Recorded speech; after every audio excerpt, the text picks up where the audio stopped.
Welcome in, everybody, to another episode of ZB's Horsepower Talk. As always, I'm ZB Zack Brown. We got a good one for you today, recapping the NASCAR action at Texas Motor Speedway. All-Star Circuit of Champions finishes off their point season at Eldora. World of Outlaws at Eldora and Sharon Speedway, and NHRA Carolina Nationals in Charlotte. So, a lot to talk about, and let's get into it.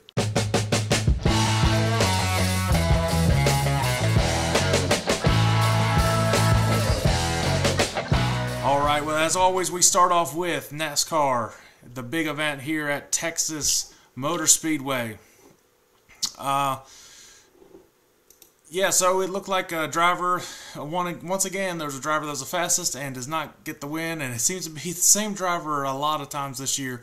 Kyle Larson at a late race restart, battles too wide with Bubba Wallace, gets real loose going into turn one, and crashes into the wall.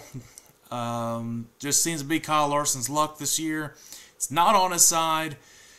He's the fastest car many of the weeks. Just can't seem to get enough luck to close it out. And that's what the sport's all about. It's having a little bit of luck. And it's about also being the fastest. So you got to have a little bit of everything to go into it. With a late race restart and that crash with Kyle Larson taking him out of the race, his teammate William Byron takes advantage of it, gets past Bubba Wallace, and gets the win at Texas Motor Speedway. William Byron starting to get hot again. He hasn't been this good this late in the year, so it's definitely a big-time win for him and gets him into the round of 8. And he doesn't have to worry about Talladega or even the Roval now to move on to the next round. So that's a big sigh of relief for William Byron. But with Kyle Larson crashing, he is only 2 points above the cut line. So anything can happen at Talladega, as we all know. And the Roval, it's also anybody's game. Figuratively speaking, it's a race. And big props to Bubba Wallace. Contention to win that race, one of the faster cars the entire day. Wasn't able to close it out at the end, but still he's got to be very proud of where he was, and very good solid day moving into Talladega, which is arguably his best track, and should be interesting to see him going into his home track and see what he can do with that.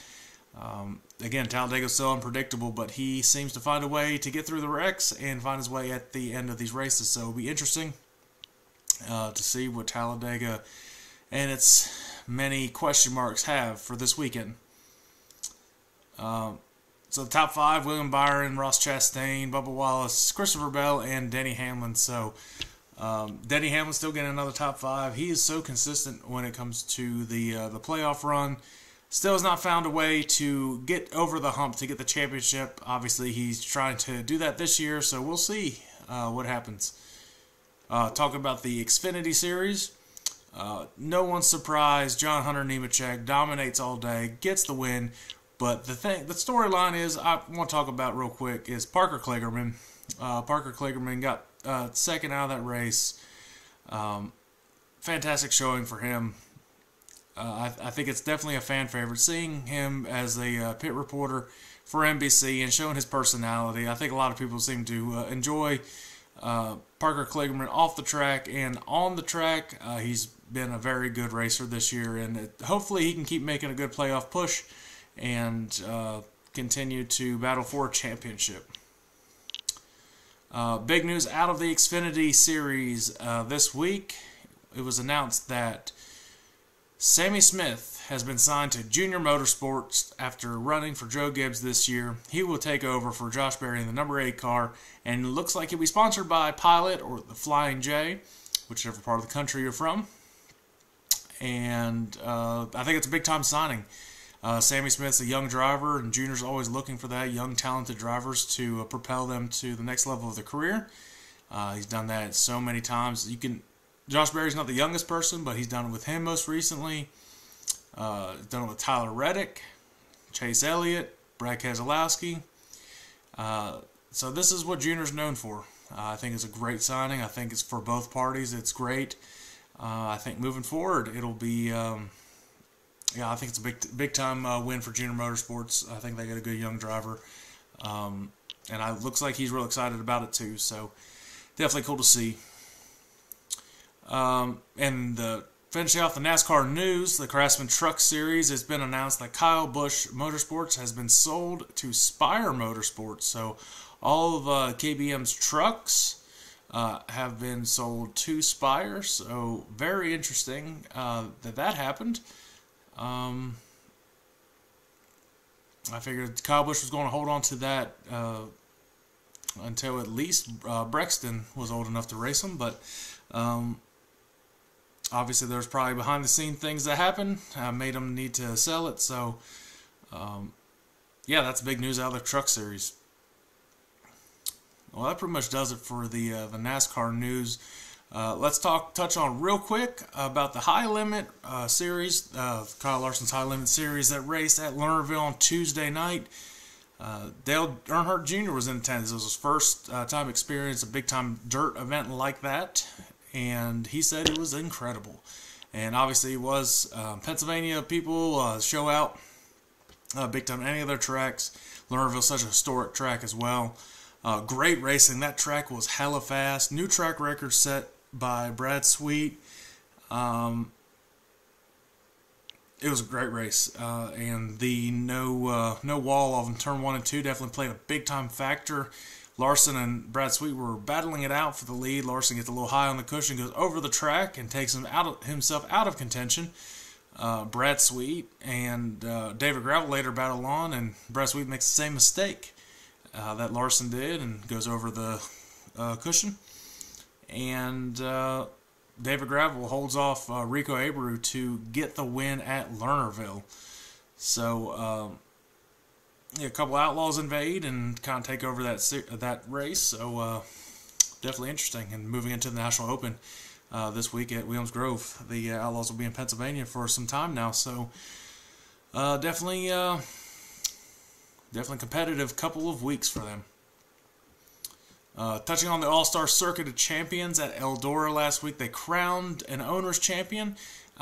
He made it clear that he did not want any controversy and any question marks left.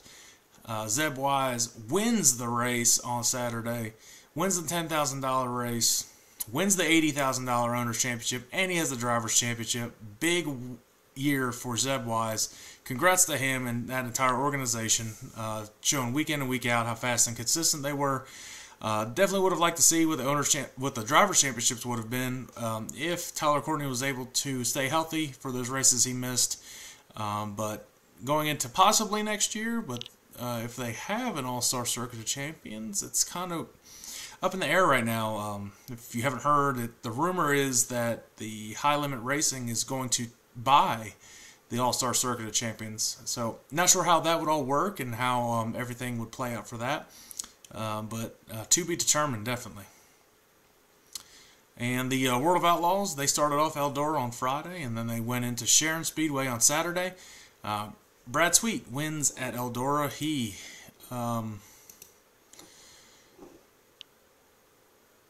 pretty much... oh, sorry. No, it was David Gravel at Eldora. Oh, Rico Abreu over David Gravel at Eldora. Brad Sweet was at Sharon Speedway. I picked Brad Sweet for Eldora, and I was a day off, of course. So, yeah, Rico holds off Gravel at Eldora. And then on Saturday at Sharon Speedway, Brad Sweet takes care of business. I think he led every lap, if I'm not mistaken. Gio Scelzi, Giovanni Scelzi was trying to give everything he got to get past Brad Sweet, but just didn't happen. And actually, let's look at the points while we are right here. So Brad Sweet is still an 80-point lead. Has not... Yeah, it's been updated. It's an 80-point lead over David Gravel still, and 98-point lead over Carson Macedo, but he's extending more on Logan Schuchart. But it's still a three-man race right now for the championship. Brad Sweet the 9 wins and David Gravel 10 wins, but Brad Sweet has the more top 10 finishes, so that's really the deciding factor right now. David Gravel had some inconsistencies recently, and that's what made him drop back in points a little bit.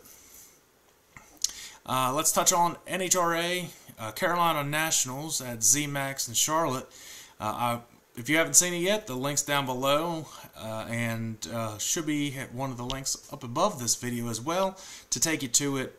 My dad and I were walking along the Nitro Alley and got some good footage and awesome content at the track for qualifying on Saturday night. Evening came around, started raining, so we left. They did get the track dried off and were able to make some qualifying runs after that. But unfortunately, we weren't able to see that. But we were able to see the first round of qualifying on Saturday, which I think was round 2 technically of qualifying. But the big storyline there during qualifying night was Salinas had the first time there's been a 300 mile an hour, 1/8 mile record there. First time anybody's reached 300 miles an hour at 1/8. So congrats to him. Congrats to Mike Salinas. And he was one of the fastest cars all weekend long. But the momentum continued. Doug Coletta gets the win in Top Fuel over Salinas. And in Funny Car, Bob Tasca comes out of nowhere, in my opinion, and gets the win over Robert Hight. It was really going to thought it was going to come between Robert Hight and Matt Hagan all weekend long, but Bob Tasca puts an end to that, gets a big time win. Greg Anderson gets a win over Dallas Glenn in the Pro Stock Series. And surprise, surprise, Gage Herrera once again wins in Pro Stock Motorcycle. Big shout out real quick, talking about Pro Stock Motorcycle, to Gianna Evaristo, Mike Salinas' daughter. She took the time, talked to me a little bit, and hopefully we will be having her on the program before too long, maybe towards the end of the year when she's not so busy. But definitely really cool group of people over there in that pits, and hopefully we'll get some guests from drag racing coming on before too long. So stay tuned for all that. All right, well, we're going to dive into the power rankings of World of Outlaws and the NASCAR power rankings. So the World of Outlaw power rankings, everything's up on the board for you. You can see what we had last week with Brad Sweet, Carson Macedo, David Gravel, Logan Schuart, and Buddy Kofoid in the top 5. Well, Buddy got hurt and is out for a little bit, so he's going to be removed for the top 5 for obvious reasons. But going through the list right now, top 1 still Brad Sweet. I moved David Gravel up to number 2, getting a little bit hotter here later on. He's kind of going neck and neck with Brad Sweet right now. Carson Macedo drops down to number 3. And moving into the top 5, we've got Giovanni Scelzi at number 5. So Hot Sauce makes his way into the power rankings now, and we still got Logan Schuart there at number 4. Moving on to the NASCAR power rankings. Last week we had Denny Hamlin, Kyle Larson, Brad Keselowski, Chris Buescher, and William Byron in the top 5. Well, now you can see with a win at Texas and locking himself in the round of 8, he is going to be elevated way up there. I'm flipping him and Kyle Larson there. With Kyle Larson having bad luck, but I still think he's the top 5 in the power rankings based on how great he was at that racetrack. And that's really going to be the only change right now, keeping Brad K, Chris Buescher right there. But Denny Hamlin stays on top with another top 5 finish. And I think he's pretty much solidified himself to going into round of 8, unless he has catastrophic issues here at Talladega and the Roval. Alright, well everybody, you know what time it is. It's time for the Crew Chief Corner segment with my dad, Jeff Brown, to preview what's coming up this week. But as always, Crew Chief Corner is brought to you by Lickety Lou's All-Purpose Booyah Sauce. We're in the fall seasons right now, and you know what that is? It's time for some good grilling outside. Get you some Lickety Lou's All-Purpose Booyah Sauce. Put it in anything you like. go check them out at lickityloos.com or go to Amazon and check out the link below. Definitely want to see all that stuff. They got 3 flavors, spicy, yellow, and original.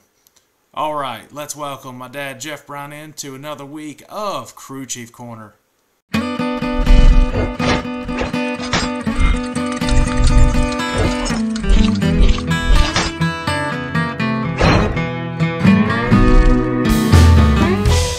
All right, Dad, back at it. The All-Stars have officially finished their season. We have Talladega and the Williams Grove National Open and the Midwest Nationals for NHRA to cover. If anybody didn't see it yet, I'll post the link down below. But we were actually trackside at Charlotte for the qualifying night on Saturday night. So just real quick, what'd you think about that? That was fun. That's awesome. If you've never been to an NHRA drag race, I highly suggest you go. Every ticket gets you into the pits. You get to see the cars up close. I mean, they're working on them. I mean, right in front of you. The drivers will come out. They'll talk to you. One tip: find some of the less popular drivers because everybody wants to go meet John Forrest, Ron Capps, and all those guys.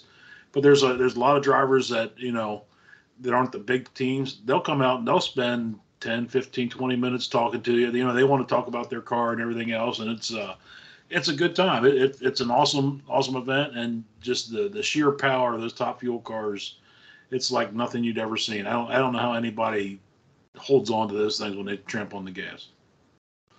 Yeah, we got to see it, and that's what one of the videos down below will show you. We were right at the start line, so that was really incredible to see, and did not know how much you cannot hear even with them just idling. And we had microphones on ourselves, so when they're even idling, it is so loud out there. It just all that noise just projects right into the microphone. So sorry about that, everybody, but it was still really cool. It's still a lot of fun, and we had really good seats up in the suite. So hopefully we'll do that again in the spring for the 4 wide. That was definitely a lot of fun. Yeah, that's a good time. I definitely I would go back for that. Do you think 2 wide was loud? Yep. Double it for the 4 wide. That's unreal. Yep. Yeah, and I've experienced that myself too, and getting lucky with the line of duty I'm in. So that's kind of fun to experience that as well. But we're looking ahead now. We will. Let's get into the drag racing while we're already kind of discussing about drag racing. So Doug Coletta's on a roll in Top Fuel, and that's 2 in a row. And you don't usually see back-to-back wins in Top Fuel, especially this year. It's very spread out with the wins this year. So Doug Coletta found a groove going through the countdown right now. Obviously, you had Greg Anderson winning the Pro Stock, so that gives him a lot of momentum. And Tasca kind of came out of nowhere with that win, but he was really fast at the Carolina Nationals. And obviously, the same guy on the motorcycles, Gage Herrera, is continuing getting back onto his winning ways. Yeah. So good for Doug Coletta. No secret. We're sprint car dirt guys, and a lot of people don't know he's a former USAC sprint champion. So, good for Doug Coletta to see. He seems to be one of the nice guys of the sport and has been around a long time. He's never won a championship. This might be his year. He's the leader right now. Yeah, and we were talking about it, how cool, with his dirt background, how cool would it be that Tony Stewart invites him next season on SRX to come out. He got Ron Capps to come out there. That'd be cool to see Doug Coletta give it a shot. I think Doug Coletta would be a good one for that. Well, going to the Midwest Nationals, St. Louis, what can you tell me about this track and this whole setup? This is one of the all these tracks. They've all put a lot of money into their tracks. There's really not a bad track on the circuit anymore. They all sort of went to the mostly concrete on the track, which gives them a lot of traction. But you're going to be in the Midwest. It's going to be, well, it's getting cooler, but humidity can still be up. Weather is probably going to play a factor out there. So it's, it could be one of those where qualifying could be shortened a round or two. So every pass down the track is gonna matter. Well, that's one thing we worried about at Charlotte. We actually had to leave early because it rained, but they were actually able to get the track back. So the track crews, they do a phenomenal job getting those tracks ready, dried, and set to go. And it's kind of cool seeing them at night, honestly. when it's pitch black out there. So that's pretty cool. But yeah, that'll definitely throw a monkey wrench, and especially if people can't get it down the first round, because people like to use that kind of as like a test trial as well. So, and if they can't get down, they won't make the show. And if you're in the countdown, you're not guaranteed a spot either. Yeah, no, I mean, you could easily have a top guy doesn't get down one or two times, spinning the tires or engine issues. Then all of a sudden, they're just on the outside looking in, and they're very capable of easily being in the top 16, and you get that last session rained out. Sorry, it's not like NASCAR. You're not guaranteed a spot. You have to qualify to get in it. And I like that. I mean, it makes everybody have to be on their A game, and especially you run for a championship, you got to be on your A game. And wins don't guarantee to go into like the next round or whatever their cutoff is. So that is definitely really cool to see. Well, Mike Salinas set a new record for hitting 300 miles an hour at the 1/8 mark. It's the first time it's ever been done. That's crazy. So maybe we'll see some records be broken here in St. Louis. But let's bottom to the top. We'll start, and not meaning that pro stocks are bottom by any means, the motorcycles, but we're heading to them first. And who are we looking at in your eyes for pro stock motorcycles? Another shocker, I'm sure. Yeah. How do you go against Gage Herrera on the Vance and Hines Suzuki? It's he's a tenth or two faster than anybody. If he doesn't have some kind of trouble, he's probably going to win. He's consistently over 200 miles an hour every single run. He's the only one that I saw at Charlotte do that. Yeah. I mean, there's a lot of really good racers, but I don't know what it is that they found, but they've got it, and they are still rolling. Yeah, because Eddie Krawick's his teammate and the same exact stuff, and he's not near as fast as Herrera is. So exactly, whatever combination they got that he likes works. That's for sure. Yeah. All right, we're going to the pro stock, and not exactly a upset, but kind of finding his groove late on. Greg Anderson trying to go back to back. Who are you looking at for the pro stocks? Hey, good for Greg Anderson. One that is.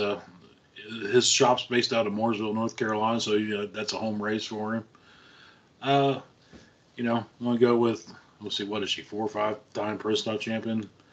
She's getting closer to her home state of Texas in the Midwest, so we're going to go with Eric Enders in pro stock. I'm going on the guy that's probably been the fastest, arguably all year long. Had a few wins this year, and just got a runner-up spot against Greg Anderson. I'm going with Dallas Glenn. Moving up to the funny car. Again, this is where Bob Tasca's trying to make it a back-to-back. Like I said, he kind of came out of nowhere getting that win, and it was a big upset with I think he beat out Matt Hagan, and that was the upset. And I thought it was going to be Hagan versus Height, so it didn't end up being that way. So who are you looking at funny car in St. Louis? You just mentioned him. I was tossing between the two you mentioned, Matt Hagan and Robert Height. Sooner or later, these force cars got to get going. So I'm going to go with Robert Height and the Proc Rocket. I'm going with the Tony Stewart car of Matt Hagan. Very fast at Charlotte. I think he'll get it done. I think I've picked him a few times this year now. I don't think I've got it right yet so far. Sorry, Matt. Going up to the Top Fuel, like I said, Doug Coletta going for 3 in a row. That's very rare these days to see somebody go 3 in a row. So that'd be very impressive if he can do that. Yeah, that'd be awesome. It was pretty interesting. They had an issue with the Top Fuel cars. Most of them are the enclosed cockpit cars, and he had some kind of issue, and they had to stop and get his old car, which is an open cockpit. And he goes out and won 2 races with it. And I guess they have the other car fixed now. And I don't think he's going to run it, from what I understand. I wouldn't if you're on a roll with this one. It's like those cars have no suspension in them, so everything's relied on chassis flex and this and that. And they found a combination that's really working. And the thing is, the tractor's so good anymore. They're all basically, there's not a whole lot different outside of. Some of them have some bumps here and there where you have to adjust the clutch to get over them, but they got one that's working. Would I be shocked if he won 3 in a row? Not at all. Do I think he'll do it? No. So it just the odds of doing 3 in a row are unreal. Yeah. I mean, it'd be cool. I like Doug Coletta, big, I was always a Doug Coletta fan just because he was a sprint car guy. But I got Steve Torrance in Top Fuel. I'm going with the guy that just got a runner-up spot, set that record for the first 300-mile 1/8. I've got Mike Salinas for the Midwest Nationals in Top Fuel. It's been a while since he's won one, I think. Yeah, and I think they're finding their groove at the right time.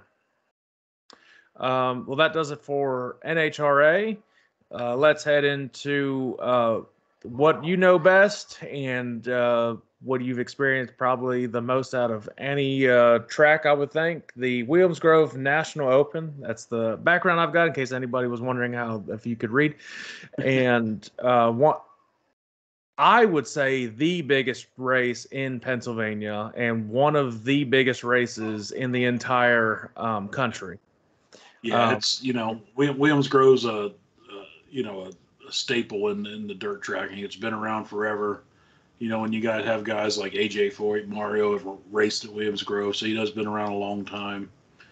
The Williams Grove, I'm glad to see it. It has gotten bigger. Honestly, we went through a spell there with Williams Grove where it was kind of not as big an event as it should have been. In my mind, the Williams Grove National Open should be at least as big as the Knoxville Nationals. They kind of had that opportunity and kind of let that slip away. So, but I mean, it's still one of the top 2 or 3. What was going on with that then? If you they just weren't promoting it. Didn't want to put the money up in it. One time it used to be 75 laps, and that was kind of neat. Yeah. Oh, it was neat. I can remember one. It was somewhere around the halfway break. They would stop, and Steve Kinser was leading, and I don't know what happened. They said he had too many pit crew guys over the wall or whatever and put him to the rear. Well, don't piss off Steve Kinser and Carl Kinser, because he just came through and flew through the field and easily won. So, and the crazy thing is, Steve Kinser is one of the all-time leaders at Williams Grove, and he doesn't race there 4 times a year. Yeah, he doesn't race there weekly, so it's pretty insane how he was able to get around there. Obviously, one of the best, if not the best, sprint car racer. But for sure. I think it should be a 3-day event though, and make it kind of like the Nationals, and where it's a point system. Each day you progressively get more and more points, and that determines where you start on Saturday. It's just a Friday, Saturday event, but big $75,000 to win on Saturday, which is one of the biggest purses in the entire country. Yeah, that's definitely one. I didn't see what the payout is down through, but that 75,000. That's one. Everybody's going to shoot for. I think they're going to have a ton of cars. I know the crowds at Williams Grove have been light lately, but if you're going to go to Williams Grove, save your money, go to this one. You're probably going to have 50 cars. You're going to have all the outlaws, the top all-star guys are going to be there. I wouldn't surprise me to see if Larson just raced in Lernerville. Will Larson be there, run, Friday, Saturday, fly back to Talladega? It's possible. Yeah, I expect Rico to be there. He was just there. Yeah, sure. Rico will be Larson there. Could be.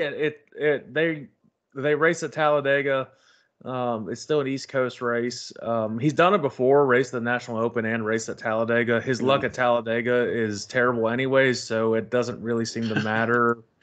I know they qualify Saturday, so does he hop on a plane and head to Williams Grove National? There's an airport right beside the racetrack, so it would be, nothing to hop the plane from, right there at Talladega.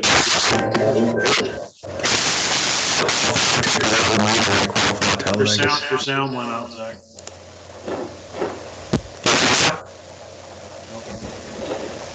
It sounds like a thunderstorm. That sounds better. There we go. Better? Yeah. I said unplug it, plug it back in. Technical errors, everybody. It's okay. I fixed it. Well, Lance just won last week.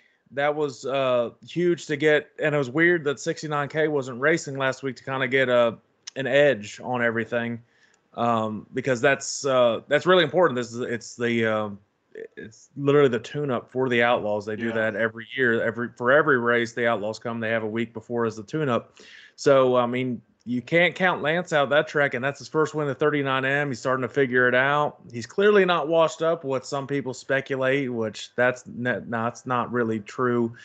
I don't know.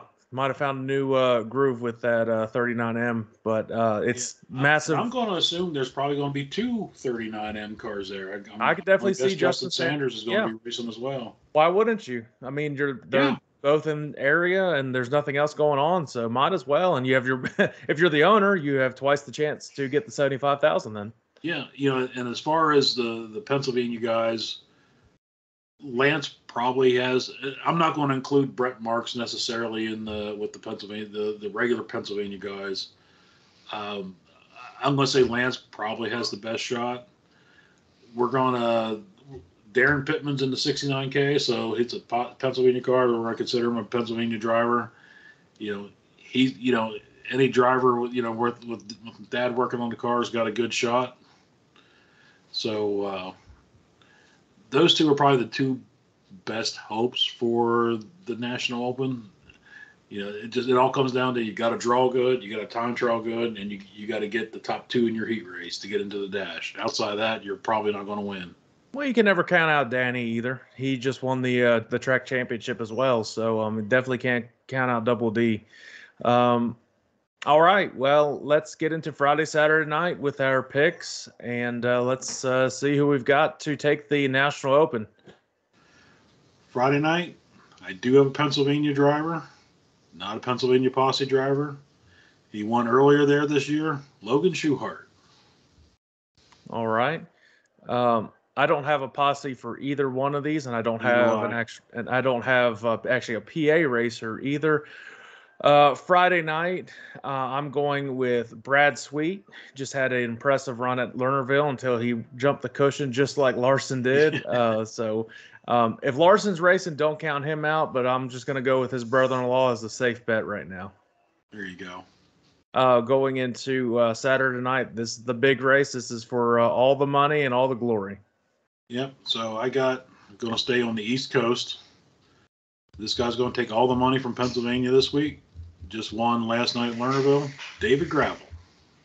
He is finding his groove right now. Yeah, he's after a little bit of a point race, a little bit, I think. After a little bit of a slump, and but it might be too little, too late at this point if Sweet just keeps up his consistency.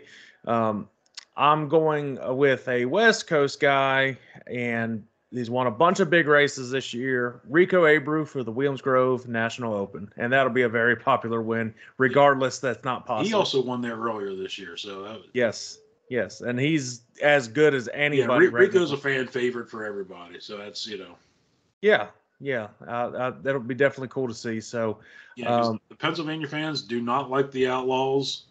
Rico's not a full-time outlaw. They'll embrace Rico. They do. And Donnie Schatz is going to get booed. I'm going to tell you that right now. He'll and Rico might just jump up and shotgun another beer from Beer Hill again. So that was also cool. So yeah, you earn the Pennsylvania respect when you go up there and shotgun a beer from one of the fans. So that's awesome. So let's all right. That does it for the Williams Grove for dirt racing. And the last thing we've got is NASCAR heading to Talladega, the most unpredictable track there is on the circuit. Yeah, that's for sure. It's you could just roll dice and whatever number comes up, that could be your pick for this week. Is you got to stay out of the crashes. This is one where Larson should have had that race won last week.